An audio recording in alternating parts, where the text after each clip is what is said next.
বন্ধুরা, আপনারা তো জব তো করছেন, কিন্তু জবের টাইমিং 9 to 5 আপনাকে যেতেই হয়, কারণ জবের টাইমিংয়ে গেলেই আপনাকে টাকা দেয়। আর জবে যদি না যান তাহলে কিন্তু আপনার টাকাও কিন্তু নেই। তো জবের টাইমের বদলে আপনাকে টাকা দেয়। কিন্তু জবের যে স্যালারি তাও কিন্তু লিমিটেড। কিন্তু এই লিমিটেড স্যালারির মধ্যে কিন্তু পুরো মাসটা আমাদের মানে খরচা কীভাবে করতে হয় আমাদের কিন্তু ধারণা রাখতেই হয় মাথার মধ্যে। কারণ কোনোখানে যদি বেশি খরচা আমি করে দিই তাহলে কিন্তু পুরো মাস কী করে অন্যদের থেকে আমার সুদে টাকা আনতে হবে বা অন্য কিছু করতে হবে। কারণ না খেয়ে তো আর থাকতে পারবেন না।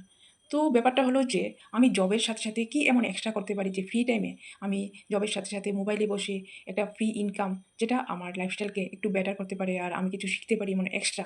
তো বন্ধুরা, আপনারা যদি জবের সাথে, সাথে এমন কিছু এক্সট্রা ইনকাম করতে চান বা কিছু আর্নিং করতে চান বা নতুন কিছু স্কিল শিখতে চান, তাহলে আমাকে ডিএম করতে পারেন বা স্ক্রিনে দেওয়া নাম্বারে আমাকে মেসেজ করতে পারেন। আমি আপনাদেরকে দেবো এমন একটা লিঙ্ক যেটা আপনাদের লাইফস্টাইল আপনারা চেঞ্জ করতে পারবেন। তো আমার চ্যানেলকে লাইক আর সাবস্ক্রাইব করতে ভুলবেন না কিন্তু। Thank you.